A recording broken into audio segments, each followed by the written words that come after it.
नमस्कार, between the lines with नीलू रंजन में आपका स्वागत है। आज हम बात करेंगे भाजपा की और भाजपा में बड़े पैमाने पे जो बदलाव है उसकी तैयारी शुरू हो गई है और उसमें बहुत सारी चीज़ें अब तेज़ी से घटनाएं हो रही हैं जिसके बारे में हम जैसे जैसे अपडेट आएगा आपको बताते रहेंगे। लेकिन एक जो अपडेट अभी आया है, जो भाजपा के जो बड़े नेताओं से बातचीत करके जो सामने बात आई है अभी, कि एक राज्य का मुख्यमंत्री जो है वो भाजपा बदलने जा रही है और उसके लिए जो नाम है उन पे विचार हो रहा है और ये कहा जा रहा है कि उसमें एक नाम प्रोमिनेंटली है जो उस मुख्यमंत्री की जगह ले सकता है। और क्यों ऐसा है, क्या कारण है, किसको बदल रही है, ये आज हम समझने की कोशिश करेंगे। वो कोई हिंदी हार्टलैंड का कोई राज्य नहीं है, इसलिए ज़्यादा चौंकने की ज़रूरत नहीं है। वो है गुजरात। गुजरात के जो मुख्यमंत्री हैं भूपेंद्र पटेल, जो भाजपा के जो बड़े नेता जो व्यक्तिगत बातचीत में कह रहे हैं कि उनको बदलने की तैयारी हो रही है। और आपको ध्यान होगा कि उनको मुख्यमंत्री बनाया गया था 2001 में, जब विजय रूपानी मुख्यमंत्री थे और उनको और उनके पूरे कैबिनेट को इस्तीफा करवाया गया, उनको हटाया गया और बिल्कुल इनके साथ एक नई कैबिनेट, नए मंत्री और पूरा कंप्लीट किया गया। और ये 2022 में जो विधानसभा का इलेक्शन था उस इलेक्शन को देखते हुए किया गया था और उसके बहुत फायदे मिले थे भाजपा को। भाजपा को फायदा ये मिला था कि भाजपा पहली बार गुजरात में उतनी सीटें कभी किसी को नहीं, ऐतिहासिक जीत, 182 सीटें हैं विधानसभा में वहाँ, और भाजपा उसमें 156 सीटें जीतने में सफल रही। 182 में 56, यानी कि 22 और 4 26 केवल सीटें रह गई थी। और उसमें 17 सीटें पहली बार उतरी थी आम आदमी पार्टी, 17 सीटें उनको मिली और 17 के साथ साथ 17 आईएनसी को मिली, कांग्रेस को 17 सीटें और आपको जो है वो 5 सीटें मिली थी। आपको खाता खुल गया, लेकिन 13% वोट आपके थे।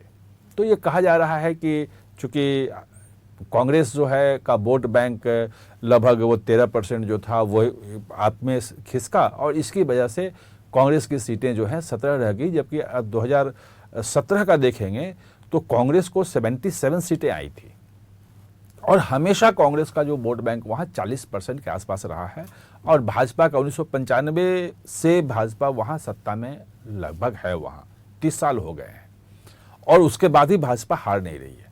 अब जो अगला इलेक्शन होना है वो होना है 2027 में और भाजपा की समस्या ये है कि अगर रूपानी की तरह जिस ढंग से 2021 में एक साल पहले किया वहाँ अगर वैसा इस बार करते हैं तो कहीं वो ऐसा ना हो कि बैकफायर कर जाए कि आप चेंज अंतिम समय में कर रहे हो।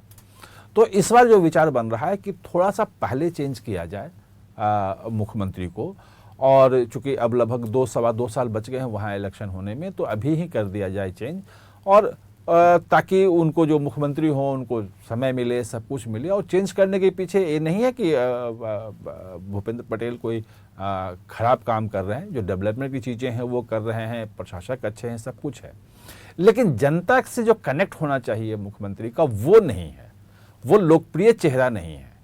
और गुजरात जो है वो आप जानते हैं कि प्रधानमंत्री नरेंद्र मोदी का अपना होम स्टेट है और वहाँ जो है वो बहुत बड़ा स्टेक लगा हुआ है उनका कि अगर वहाँ हार गए तो फिर ये हो जाएगा कि गुजरात ने ही उनको नकार दिया। तो वो हारने का जो को सहन ही नहीं कर सकते, कि वो सोच ही नहीं सकते हैं कि गुजरात में भाजपा कभी हार जाए, और प्रधानमंत्री तो बिल्कुल नहीं कर सकते हैं। क्योंकि 2017 में आप देखेंगे कि जब भाजपा बहुत मुश्किल में थी, वहाँ पे पूरा पटेल आंदोलन जो है वो चल रहा था और हार्दिक पटेल एक बड़े चेहरे के रूप में आए थे। खैर बाद में वो खुद भाजपा में शामिल हो गए, भाजपा में वो विधायक भी हैं। तो वो जो पूरा का पूरा चल रहा था उस वक्त प्रधानमंत्री ने इतनी रैलियां की, अंतिम समय में इतनी रैलियां की कि फिर भी सरकार बनाने में वो सफल रहे और 99 सीटें आई थी 2017 में भाजपा को, जो बहुत कम सीटें थी। तो ये कारण है जिसके कारण से वहाँ पे बदलने की बात हो रही है। अब बात यह है कि उसमें चेहरा कौन सबसे आगे है, ये जानना भी जरूरी है कि भाई अगर भूपेंद्र पटेल अगर वहाँ से हटते हैं तो दूसरा कौन आएगा, क्योंकि पटेलों का वहाँ पे बड़ा दबदबा है तो ये कहा जा रहा है कि उनकी जगह पे कोई पटेल ही होगा, और उसमें जो सबसे ज़्यादा नाम चल रहा है आगे, जो सबसे आगे बने हुए हैं वो हैं मनसुख मांडविया। मनसुख मांडविया के नाम के आगे पटेल नहीं लगा है, लेकिन है पटेल वो कड़वा पटेल को जाति होती है, उस जाति से आते हैं। और मनसुख मांडविया पे प्रधानमंत्री नरेंद्र मोदी का ज़्यादा भरोसा इसलिए है कि आपको ध्यान होगा कि जब कोरोना का काल चल रहा था तो राज्य मंत्री थे केवल वो, और फार्मा और केमिकल्स में राज्य मंत्री थे। और उस वक्त जो दवाइयों की कमी हो रही थी, रेमडेसिविर और तमाम चीज़ें, और जो डेवलपमेंट चल रहा था कि नए वैक्सीन बनाने हैं, वैक्सीन का कहाँ क्या हो रहा है, और लग रहा था कि अब कुछ नहीं हो पा रहा है, तो उस वक्त उन्होंने मोर्चा संभाला था राज्य मंत्री रहते हुए, और बहुत अच्छा काम किया था। और उसके बाद उनको तत्काल बाद उसी बीच में डॉक्टर हर्षवर्धन को हटा करके उनको स्वास्थ्य मंत्री बनाया गया। और उन्होंने देखा 2024 में जब लोकसभा चुनाव हुआ, उसके बाद भी उनको महत्वपूर्ण पोर्टफोलियो दिया गया है।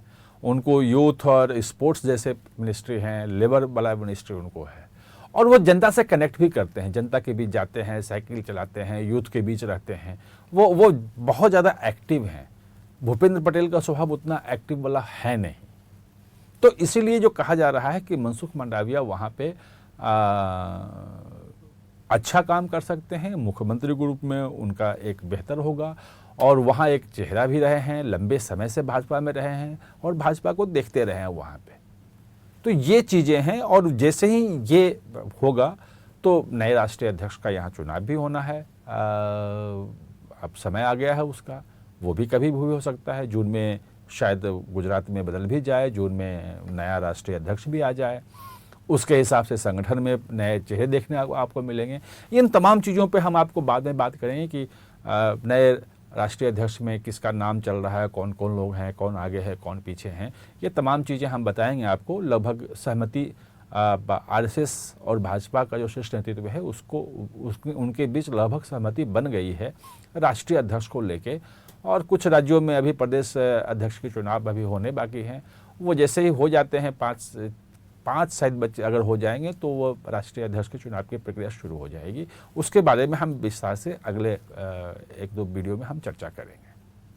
आप हमारे साथ जुड़े, इसके लिए बहुत बहुत धन्यवाद।